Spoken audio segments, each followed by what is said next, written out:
say Southern boys, but these Southern men are bringing something special to soul music in today's modern world, 2025. So it's my honor to introduce St. Paul and the Broken Bones.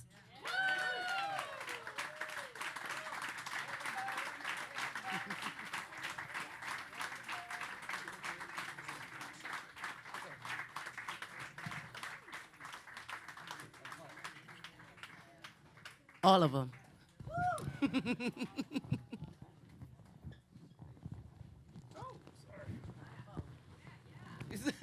Somebody said a lot of bones.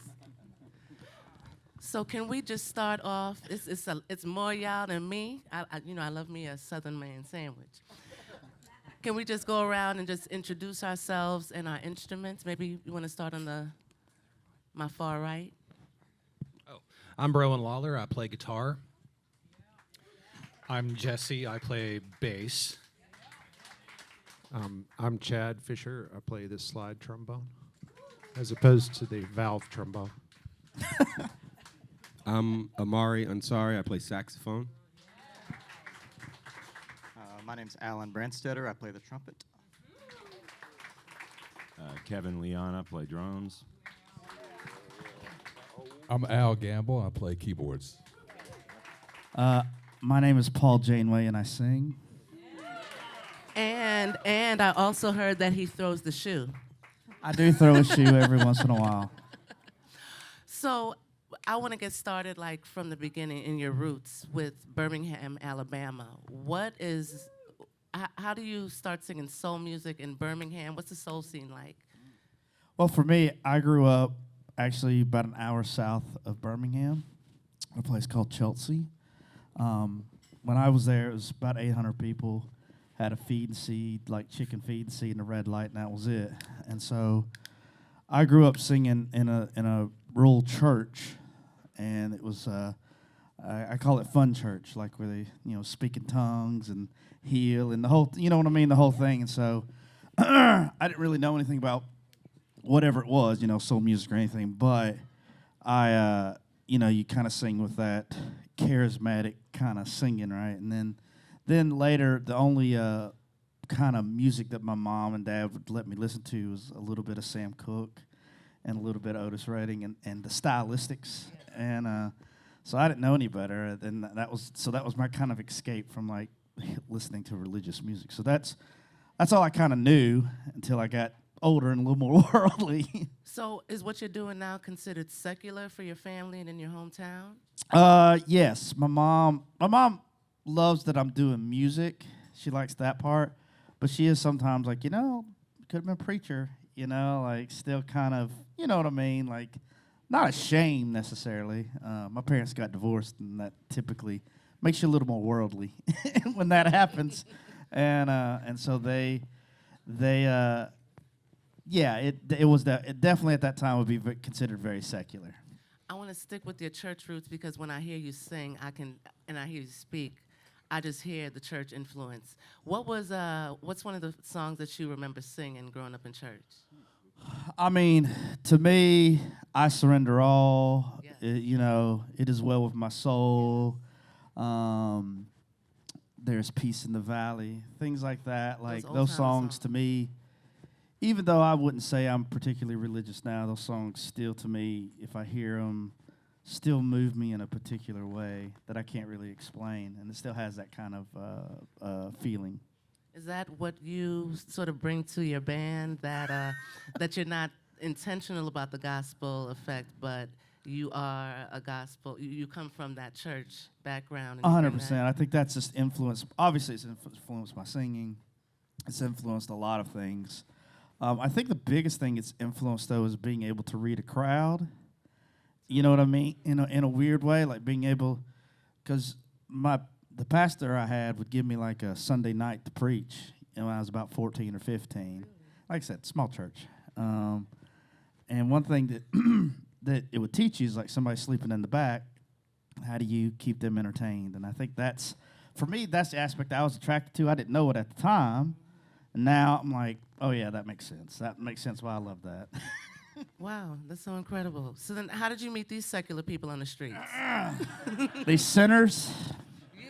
How did you save these sinners? Well, I think they had a bad influence on me. I met Jesse with the beard right there, and the only other band I'd ever been in, because I'd gotten out of church and kind of fell out of love with that worldview, and a lot of things I just didn't agree with, and so I started doing open mics and stuff, and I was in one band, and that's how I met Jesse, and that changed my life because he knew a lot of the people in town and musicians. I didn't know anybody. I was just glad to have a friend that and so he was. I'm really terrible at keeping up with people, and Jesse's probably the best that I know to keep up with anybody. Really? He's so good at that, and so he stayed on me, and this eventually happened. Oh, you a good friend. Yeah, he's a really good So friend. we need more good friends right now. I know. Best man at my wedding. Aw. So can you paint the picture, Jesse, when you two connected? Like, was it that he was sitting in and you were playing, or? Yeah, tell us about your first kiss. Oh yeah. I moved to Alabama in 2006-ish, I think. I went to college in New Orleans. There was a big hurricane. I left.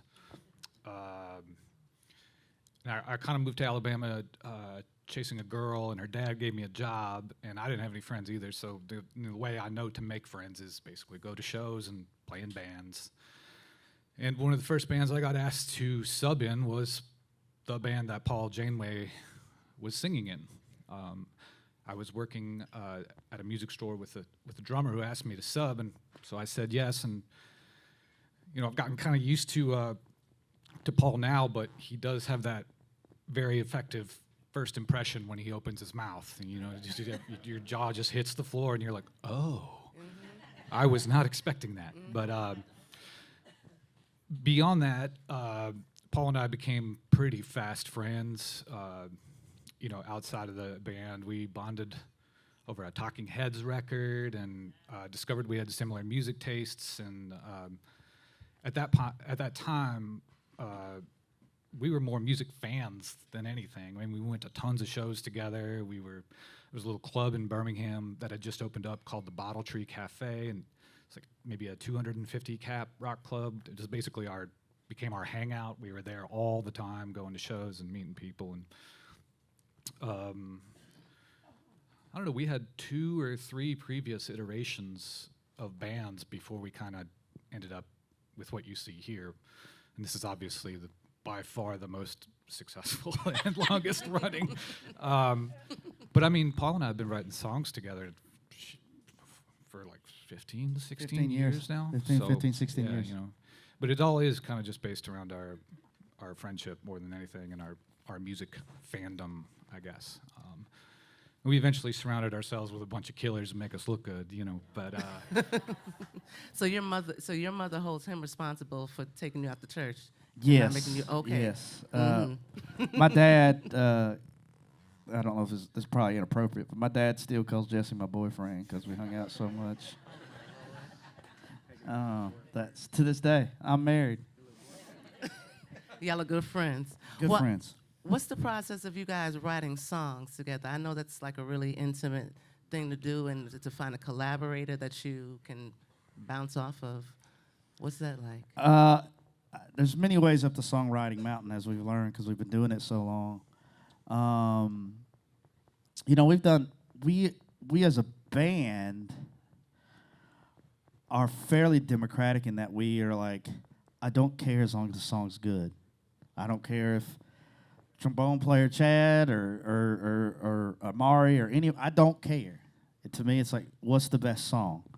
And so that's really the goal. But when we first started, obviously it was just me and Jesse, and we would just sit in the living room. And for me, I'm really not going to let anybody write lyrics for me because I got to sing it and I got to mean it. Yeah. And so that's where I get a little more territorial, maybe. Maybe someone's got suggestions, and I'm much better about it now. Probably at first I'd be like, no, hell no, leave me alone.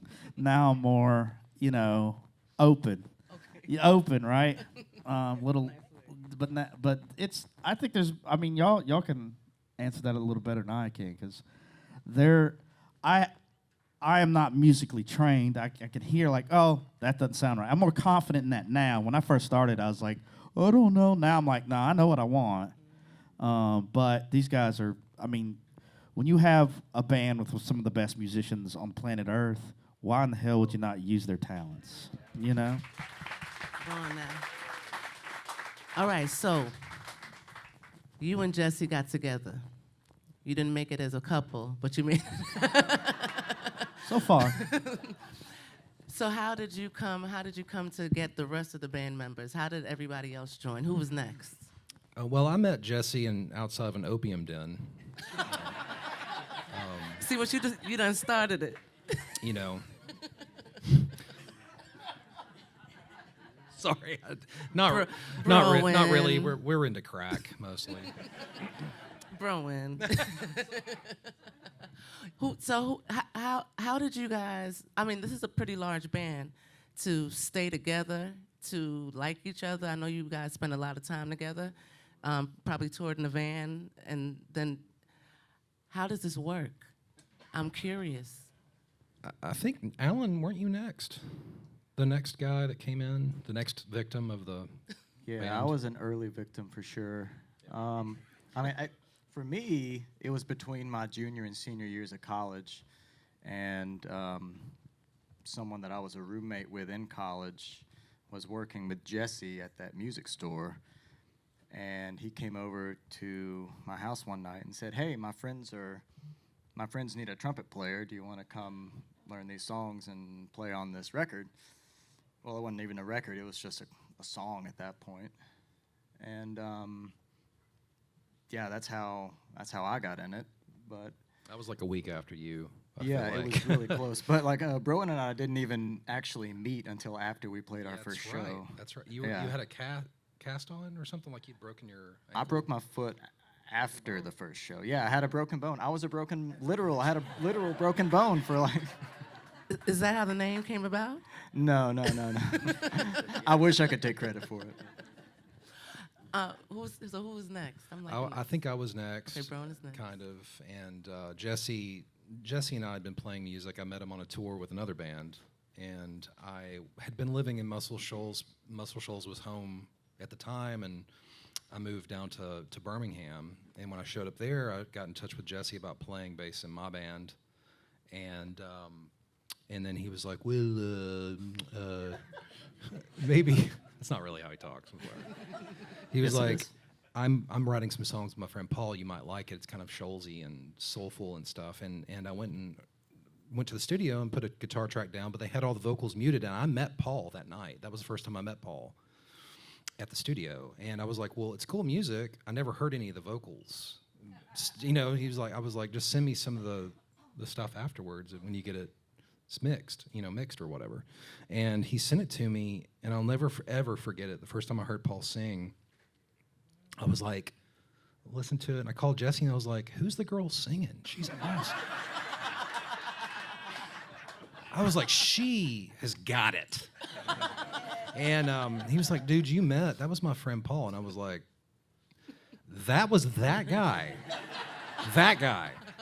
And then what sealed it, honestly, for me, because I was still kind of trying to pursue my own thing a little bit, and after we played our first show and I saw Paul perform, it was just, I mean, he's a special performer. He's a once in a lifetime kind of talent. You just don't come across that kind of. I'm sorry, I'm getting very generous right now and real, but it's true. It's like when you see it on stage, you're like, I'm hitching my wagon to whatever that metaphor is, And yeah, I'll never forget. He walks out in a full. What was the suit you had? So the suit I had for that one, I just bought at JCPenney's the day before.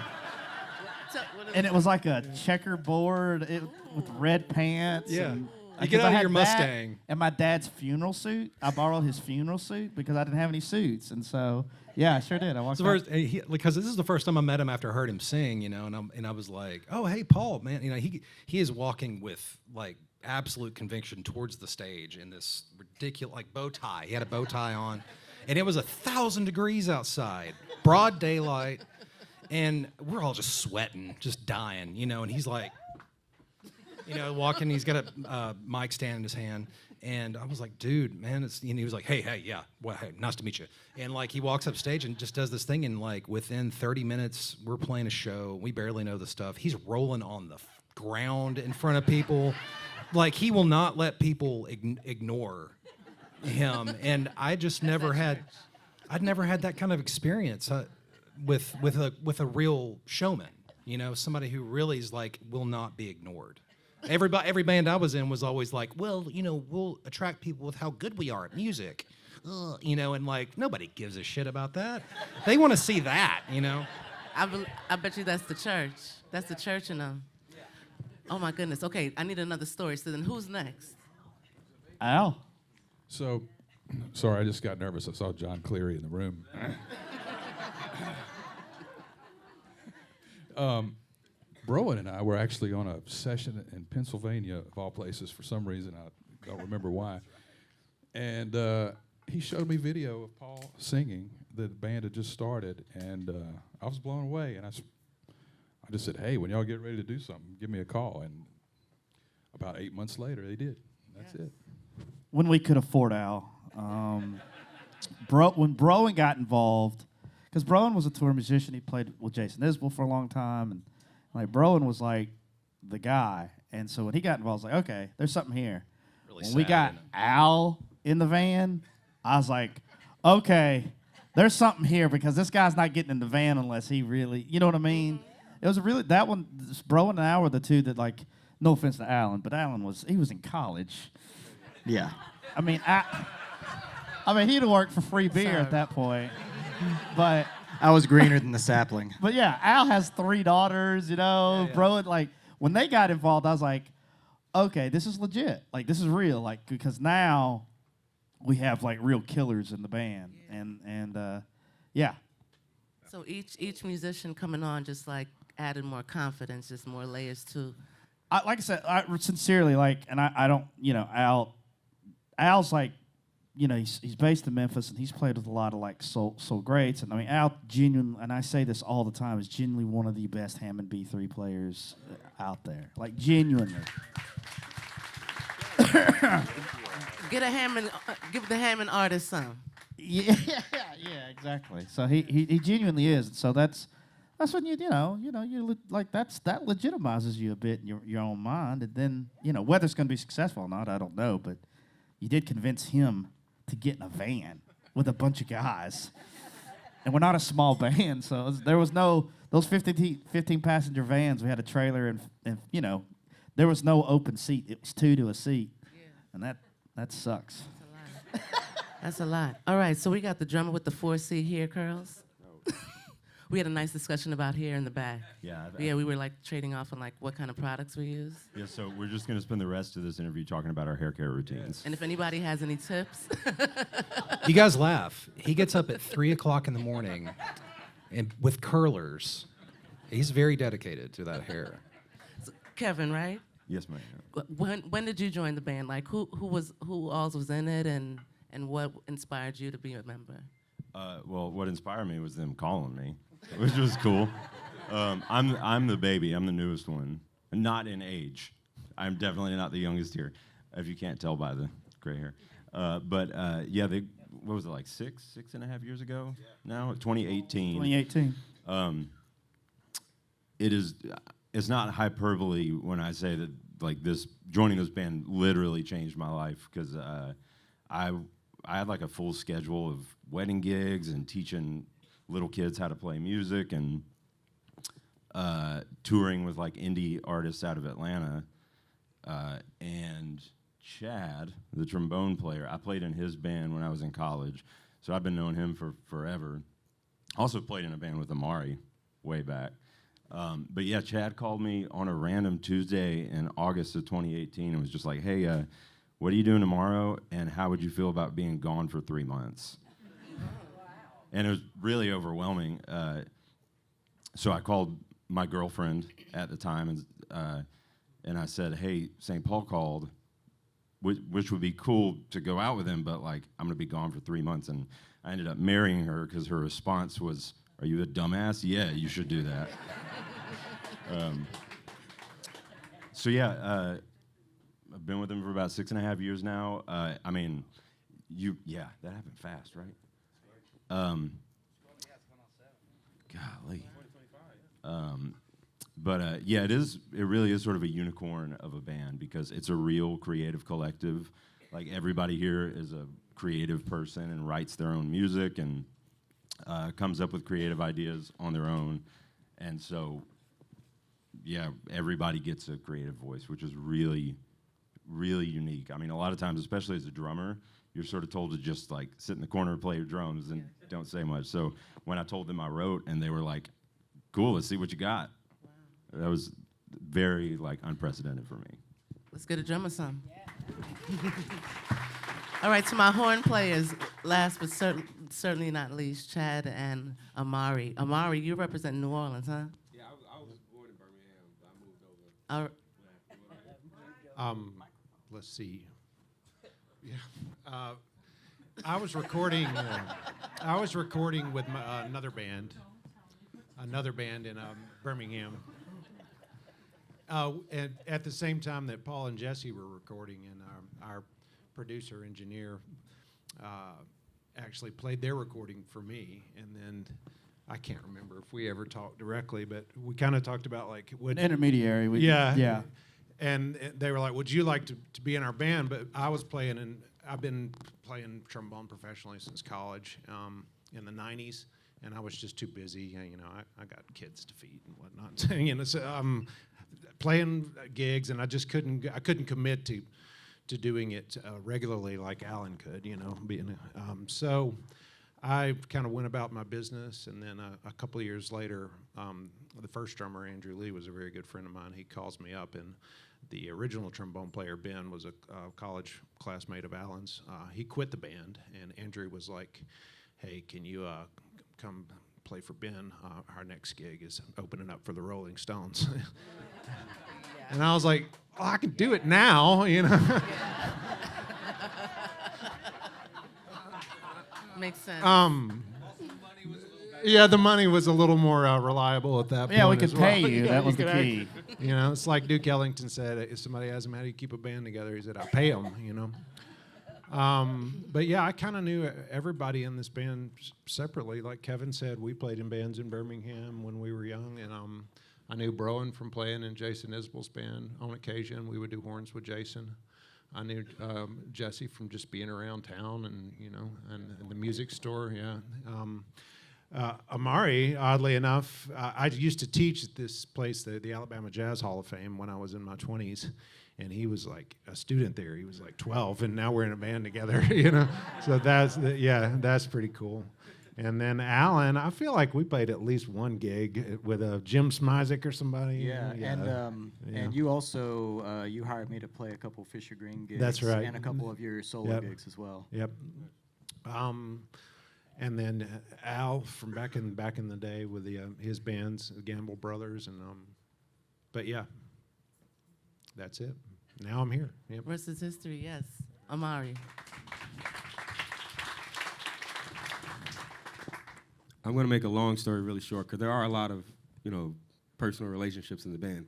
Kind of like Chad. I've known Jesse since I was about 12 because my mom is a musician. She's an organ player. She plays flute. My grandma's a big band singer. I was born in Birmingham, but I moved to New Orleans. I had some family there, like '09, went to UNO, you know, Delphio, Ellis, the whole nine. But my mom used to go into the music shop that Jesse was working at and get manuscripts and music and different things, get her instrument fixed. And if I'm correct, I might have even bought one of my first professional saxophones from Jesse himself. Because I had a beat up Jupiter here and there. Like my cousin had a saxophone. I had a lot of people don't know this too. Birmingham has a rich history of like old heads, mentors of music and jazz. Frank Adams, Bo Berry, Jose Carr, you know. There's a lot of musician history. It's not necessarily written down.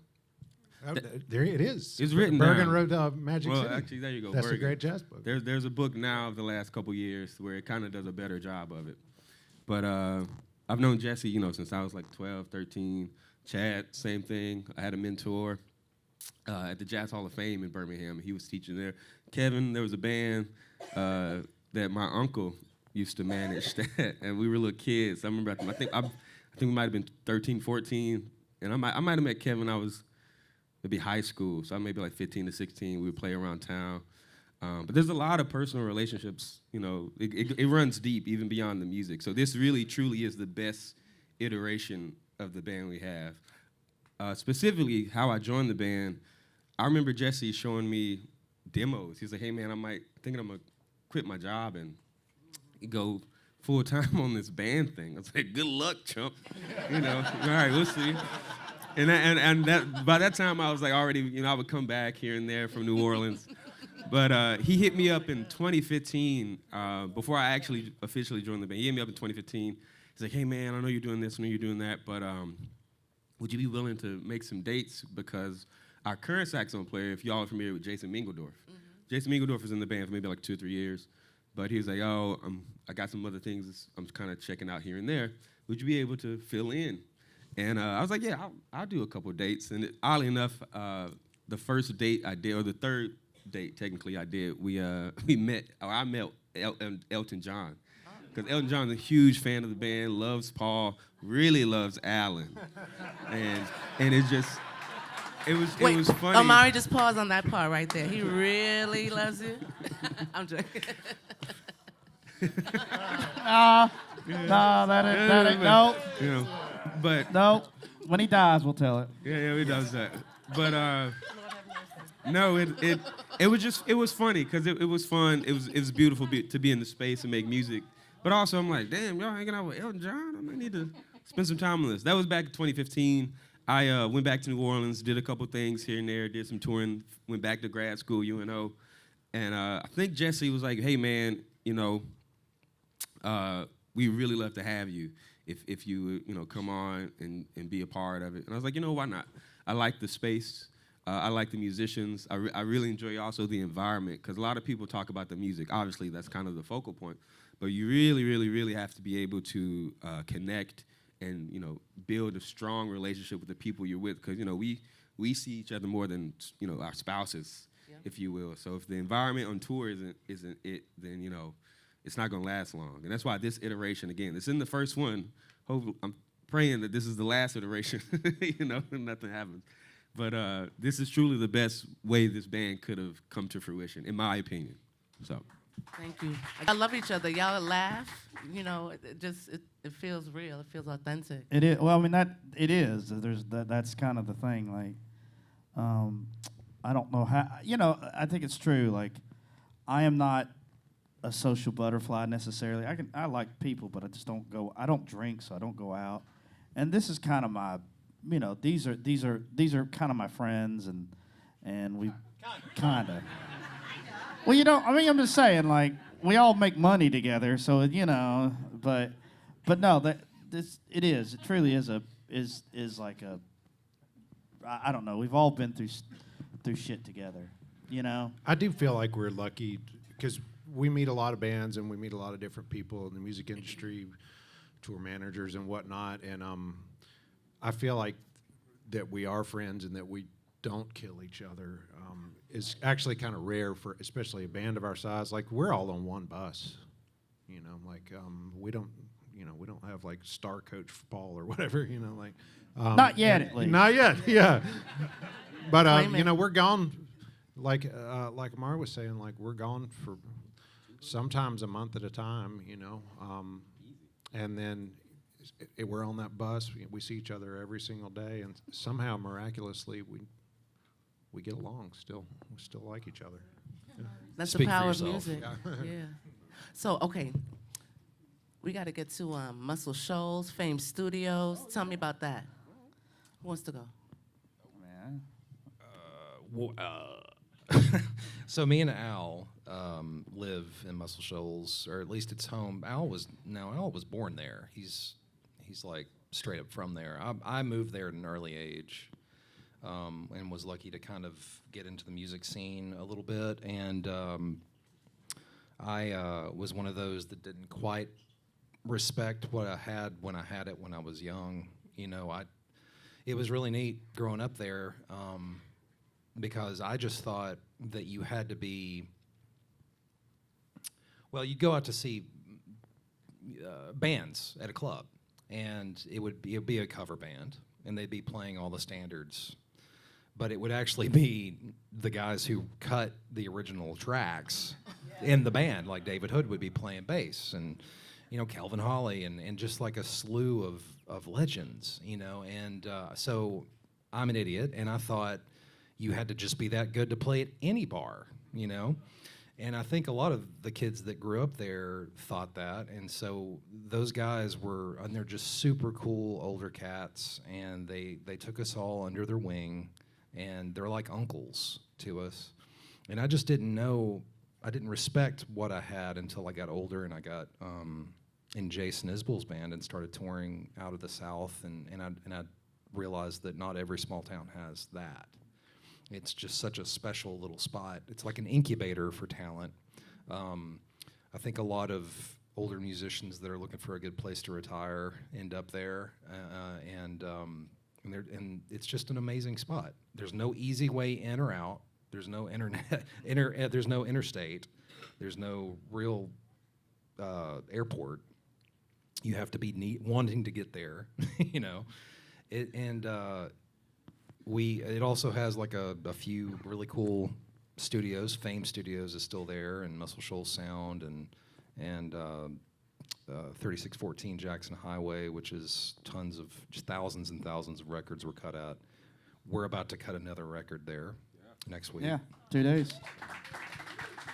So just feel very lucky to have come up there in that environment. Was this your first album that was produced, that was created at Fame Studios? So we recorded our first record actually in Sheffield, Alabama, which is outside. It's part of the Quad City area of Tuscumbia, Florence, Muscle Shoals, and Sheffield. And it was an old bank, but we mixed the record at Fame. So this is actually the first time we've ever actually recorded this. In a couple days, the first time we've actually ever recorded a full record at Fame. We've been there plenty of times. But we've never. It's pretty wild. I didn't even think about that. But we did mix the record in Fame. How does the culture of Birmingham, the culture of Muscle Shoals, like how does that culture, how has it influenced your sound? Even I know you didn't produce the record at Fame Studios. You mixed it there, but what does that history do to you as musicians? I think there's a standard to live up to, that you feel yourself have to live up to, a certain way of doing it. And then Birmingham's all about grit. Grit, like it's Birmingham obviously has a very complicated history and is known for a very complicated history. And so it's a it's a weird place to navigate. It's kind of like I talk about Alabama this way. It's like there's so many issues, but it's like when somebody talks bad about you like drug addict sister, you know what I mean? Uh-huh. You're like, yeah, I know she got some issues, and she ain't doing well, but she's still my sister. You know what I'm saying? That's what kind of like being from Alabama. Like, nah, you talk, yeah, I hear you, but that's still my home. You know what I'm saying? So it's one of those weird relationships, right?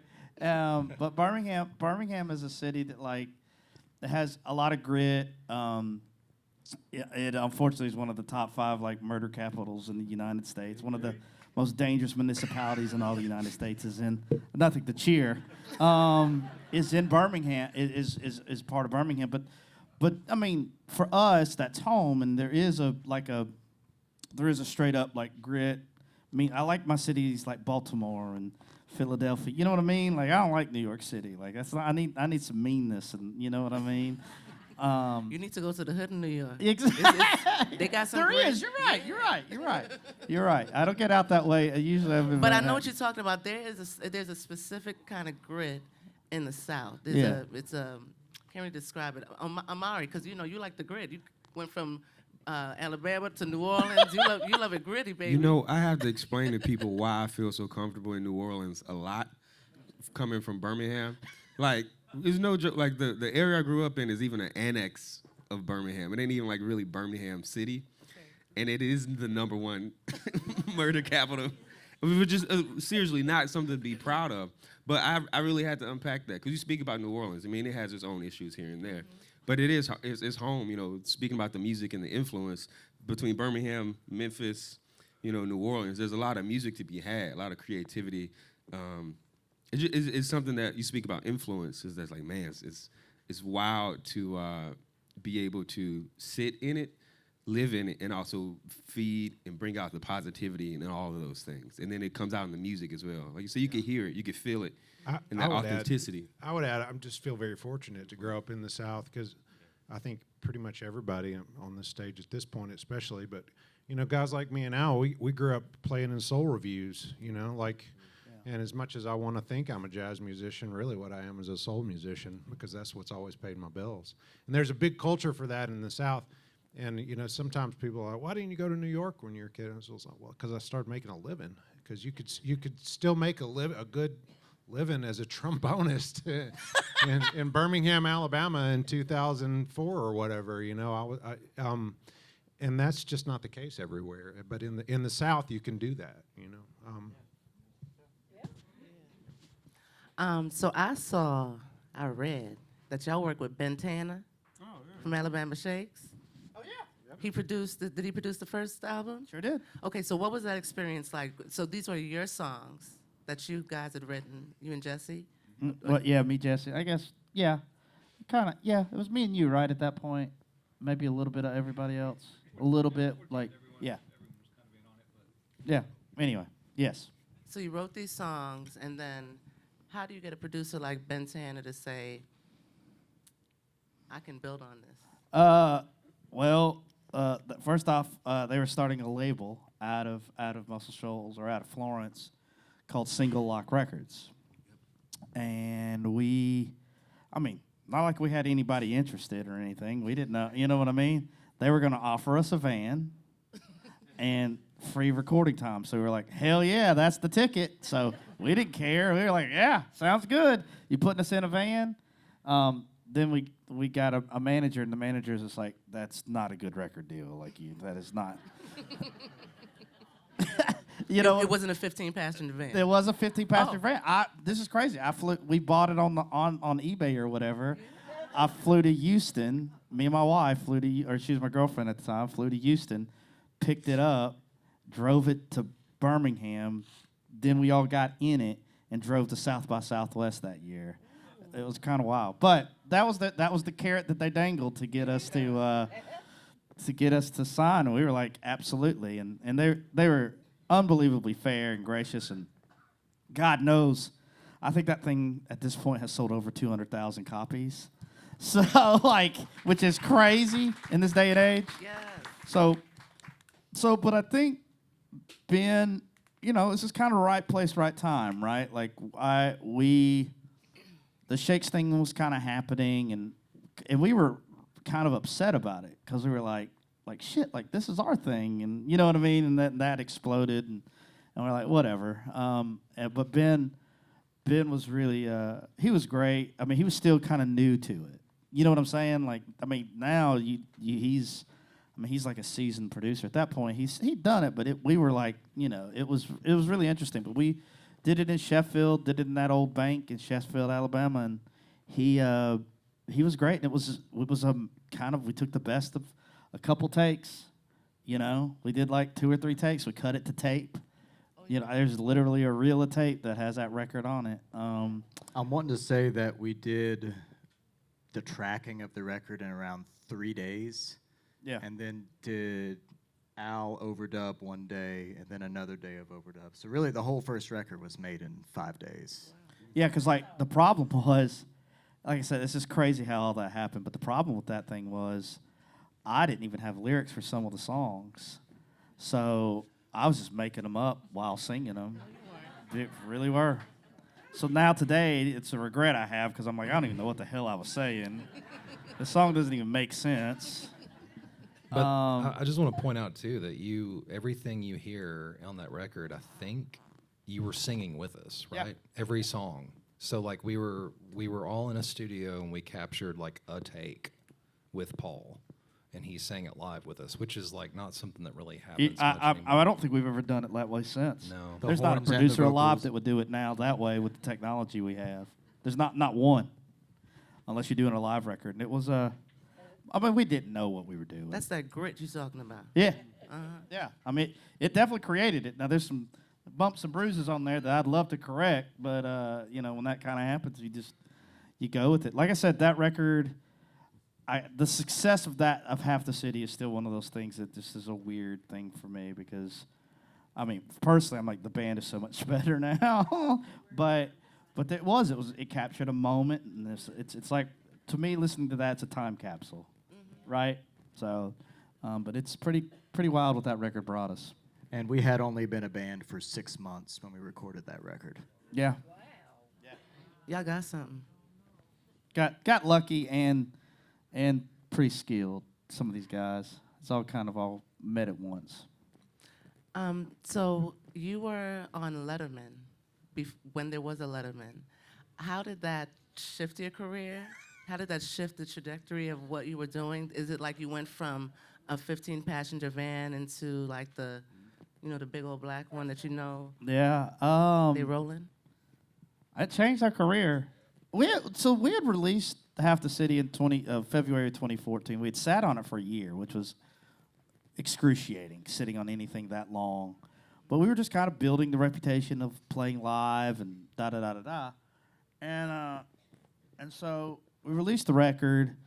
It does well. Like, we're like doing good. You know what I mean? Like, this is like, still didn't think it would be a career, but like we were making money. You know what I mean? Like, we were making money, and we probably selling about 400 tickets, which is pretty awesome, right? It's pretty great, right? All over the country.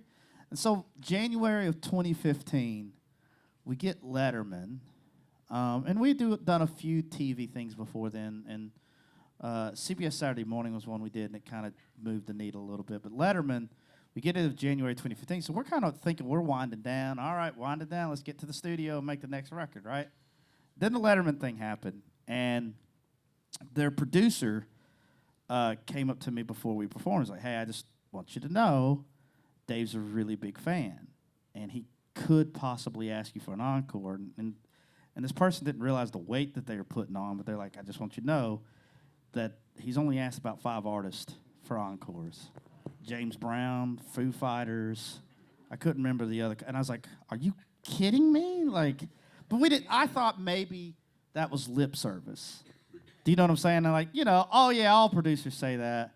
So then, he does this incredible intro of just like gushing about us, and it went on for a while. And I'm like, I'm not a TV person, so like we had a tiny bit of back and forth, and I'm like, I don't know what to say.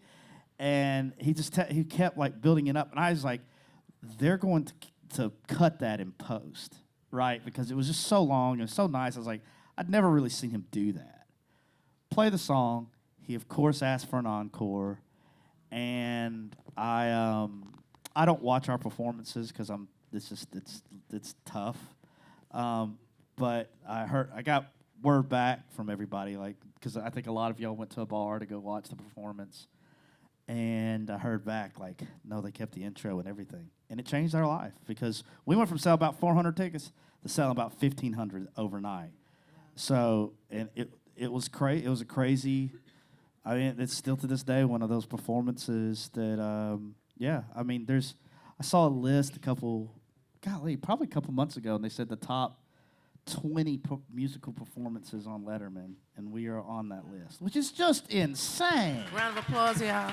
I mean, I didn't think it was a particularly great performance, but Your that's parents what. are fans for real now.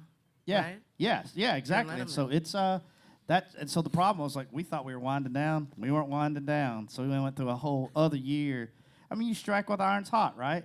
And if you got mojo, you got it. Especially at that point, like that was our first record. So that was really special. Can I ask each of the band members, how has your lives shifted since being in this band and being with these jokesters, pranksters? Well, it shifted mine because at the time I was able to put us kids through college. 3 daughters. 3 daughters. But no, it was really great to someone who played in bars for many years and slugged it out that way. To see something come together and it take off was pretty special, and I'm very lucky and very grateful. Got chills. Thank you. Aside from like changing my career, going from doing like essentially being part of the service industry to being an artist, I want to be clear before I say this. I'm not comparing myself to anybody that I name here, but you hear stories of like Elvin Jones playing with John Coltrane. Yeah, I know. Wow. And Wow. All right. this is, I promise there's a point here. I sound like Elvin Jones is what I'm trying to say. No, you hear stories like that of like early recordings of Elvin. For those who don't know, Elvin Jones is like one of the greatest jazz drummers to ever live. And then he joined Coltrane's band and his sound changed and he sort of like found himself, and then he sounded like a singular entity. I'm not saying I'm there. All I'm saying is that like once I joined this band, it was like an environment where I could be myself and creativity was encouraged. Yeah. So like I feel the most comfortable in my skin that I ever have, which is really special and pretty rare. That's special. I like that. Oh, I was only 21 when the band started. I had no plans at the time of playing music for a living. Even though I was getting a music degree, I had no plans of playing music for a living. I had taken the LSAT and I was going to go to law school. Literally, I took the LSAT probably a week before the first show. And I'm so glad I didn't go to law school.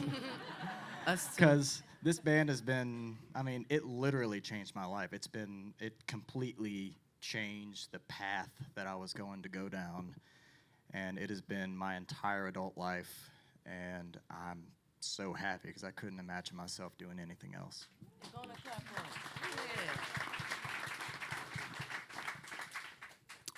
For me, I was kind of before the band, kind of really grinding in New Orleans, playing a lot, doing a lot of shows, a lot of this and that. And I was traveling, kind of touring here and there.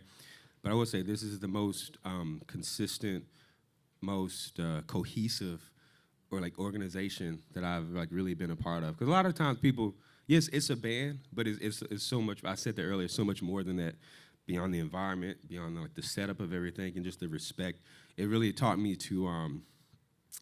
It taught me a level of self-worth, self-efficacy. Because again, it's one thing for people to come see you as an artist. They know your music, they know who you are. They're happy to see you. They sing your songs. Versus kind of, we're out. Let's go check out this group. Let's go do this. Let's go do that. Just being able to be appreciated as an artist, as a musician, and also as a creative mind. It builds a certain level of self-respect and also validity that probably did not exist before that. And they always make fun of me because I say this, but my access to after-show food has increased tremendously. Tell me more. So with us specifically, so built into the contract, and our TM can talk about this. She's worked it out to where every time we play, there's after-show food. And I explain it like this. You climb up a mountain. Like, you play the show, you climb up a mountain with 8 other people. Like, you're really pushing each other to, ascend, to search for kind of that next level, to, really appreciate what's going on this sacred space that's a stage. You get to the top of the mountain, y'all, and there's a free buffet. And you're like, oh, my God. You know what I mean? I'm serious. So what are your specific requests for this after-show buffet? Best after-show food. Okay, so I'm not lying. Charleston Music Hall, there's a Mexican spot over at Charleston Music Hall where I got a beautiful, a seared steak with a queso birria. Oh, man. Do you eat before the shows? I do, yeah. And after? So I eat a lot. You've probably seen me, if not at the show, on the Lido deck. Because, man, I've tried every option here on this boat. You a sneaky eater. I just see you passing by. Yeah, yeah. But I don't see you with a plate. No, because I've already eaten. I'm going to get another one. I do not eat before the shows, which hence why there's after show food. It got a little, because if I eat, and guys know this, we've had some incidences where I've had to leave in the middle of the show. We have a drill. Anyway, It's literally called the poop drill. we have a drill. But if I eat less than 3 hours before the show, it can turn into a different kind of show. So I have to get on a skit. Yeah, gotcha. Yeah. So yes. You know yourself. I know thyself. myself well, and it's like you're burping while you're singing and stuff. Like it's not. It goes less Otis Redding, more Gigi Allen. Chad. I guess I should be serious now again, huh? I'm there for the after show booze. Yeah. I'm drinking for 3. All right. I will echo what Kevin said. When I joined this band, I'll be honest, I was getting pretty burned out on what I was doing. Because a lot of people, they don't really understand what a working musician really does. People think you're either a super successful musician or you're a starving artist. But the reality of it is that most musicians out there are playing weddings and cover bands and whatever gigs, musical theater, churches, whatever. You're just making your living however you can. And occasionally you get to play cool gigs, like when I would go play with Broen, with Jason Isbell, or the Temptations. I played a lot with the Temptations. I got one in New Orleans at the end of the month.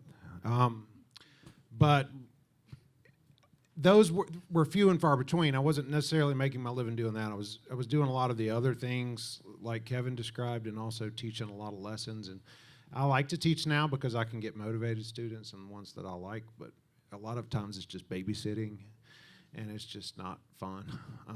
And I was getting pretty burned out. And and then I got the call to play in this band.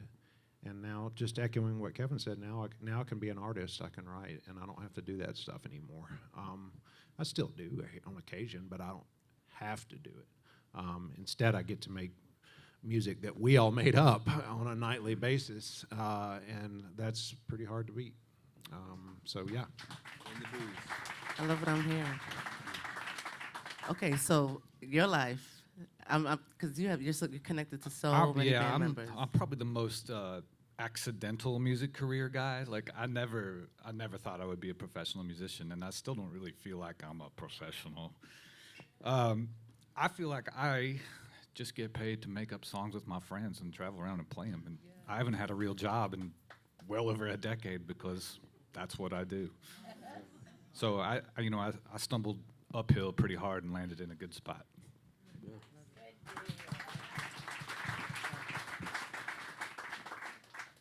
I'm just gonna be real. It's been hard slumming it with these guys for. Like I know I don't want to be that one guy out of 8. It sucks. I mean, these guys. Now it's it's the only thing I've ever wanted to do. Ever had an interest in doing, and it's the honor of a lifetime to find the people that you're supposed to be with in order to become the best version of yourself creatively. And it's been great. Wow. I think I fell in love with all of you guys right now. I hear so much gratitude. I hear so much discipline, hard work, and fun. Like, music is the fun job, and that you still find your joy in it, and everybody, came together and weaving. You truly are St. Paul and the Broken Bones. Thank you so much. Oh, thank you. I have one more question for you. So, everybody has this different interpretation about what you guys play, what kind of music you play. They're like psychedelic soul, the reinvention. What is your music? Well, how would you define it in one word, each of you? Oh, one word. One word. One word? You guys can talk. Passionate. Passion. Go on now. It's the rules. Pass. We'll come back to you. I'm terrible. I don't know. Funky? we pull from many different places, but really the crux of it all is soul. That was like 15 words. That's that one word, Alan. It's too complicated for one word. Paul, what is it you always say about genres for marketers and record labels? Yeah, I mean, I've always said I think it was a Tom Waits quote. Genres are for PR people in record stores. You just make music. We just try to make good music, Yeah. whatever that is. And so, yeah, I think that's very true, for sure. Because we never really, we kind of chase our own muse. I mean, people who are fans of ours, I'm sure, are a little frustrated with that because we've made some weird records. What's crazy is we've gotten away with making some very strange records. And people still talk to us. We've had a few people like, we've had a few people like, this is career suicide, what are you doing? And we're here. I talked to a guy, I forgot to tell you guys this. I talked to a guy right before we left on the cruise and that had gotten, I shouldn't be telling this story. Yes! He got our newest record, which we're all very proud of, and I think I'll always be proud of it. It's a little different, okay? And he got it. He was like, man, I picked up that new St. Paul record you got. I didn't like it. I didn't like it at all. Okay. I was like, well, I guess we'll get you next time, hopefully. Kind of it that's like, I didn't like it. Well, Would you mind if I took one question from the audience for y'all? Absolutely. Is that okay? Okay, I just saw you. Well, two thoughts. Tell your mom you are preaching. oh, thank you. And how did you get the call for the Rolling Stones? I got to be at that show opening up. Which one? Can we, Chicago. well, we've done it 3 times. Yeah. So actually, it's a great story how we got that call. In 2015, we played Coachella, okay, which is fun. It was fun. It's a lot more hip festival, right? But we get done with one of the shows, and it's a great show. And I have this guy with like a straw hat. He's an older gentleman, and these, especially something like Coachella, there's all these like muckety mucks that are all, you know what I mean? They're like, oh, I'm a big deal. You better pay attention to me. They probably don't have a Southern accent, but but they're all just like roaming around, like acting like they big dog and stuff. And so this guy walks up to me. He's like, hey, didn't even say, like, was like, hey, how would you like to open up for the Rolling Stones? I said, yeah, buddy, you go ahead. You let them know. He's like, I think Mick and Keith would love you. And I said, all right, buddy. Well, yeah, you go ahead and, we'll open for the Stones. And we all get in our 15-passenger van, and I said, can you tell y'all that this clown told us this about the Rolling Stones? And we all had a laugh about it because it was Coachella's 2 weekends, and so we were riding in between the weekends, and so we were headed to a house to go write our second record. And then I Googled him, and I was like, oh shit, he's real. He's real, and he was, because we got a call, and they asked if we wanted to open up for them. And the first one was in Atlanta, at Georgia, the stadium at Georgia Tech. Second one was in Buffalo, New York. We had a European tour in between, and we show up there with our 15-passenger van and our trailer, and they were like, y'all are here for the show? Because they've all flown in private, and they got, and we're sitting there, put. And yeah, we were. And they told me straight up that, like, no, Keith is a huge fan. And I was like, whatever. And so we're in Buffalo, and this woman comes up backstage, and the guys had gone to dinner or something, right? She goes, excuse me, will you come with me? And I was like, okay. Takes me to this elevator. And I knew pretty much. I asked her, I was like, hey, what's going on here? Oh, Keith, and this doesn't happen a lot, but because they'll do a picture after, but they wanted to hang out. They wanted me to go hang out with them. And the woman I asked the woman, I said, hey, the band's going to meet him, right? Because that would be the worst thing in the world if I was the only one to meet him. And these guys, oh, they murder me. So she said, oh, no, we're going to still do the after, but Keith wants to talk to you. And so Keith and I talked about, I'm a huge Tom Waits fan, and he just got done doing something with Tom Waits. And we talked about Otis Redding and Tom Waits, and he spilled a drink on my shoe, and someone came and cleaned it up.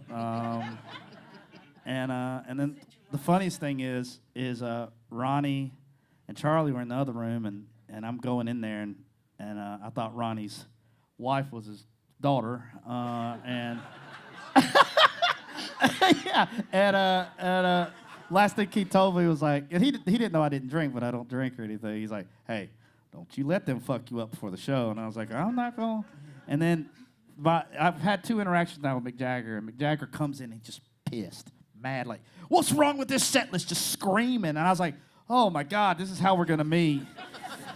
And he's very upset because they made a change the set list. And Ronnie's like, hey, this is Paul Opener. He's like, hello, anyway. And then I was like, oh, that's gonna be my only interaction with Mick Jagger.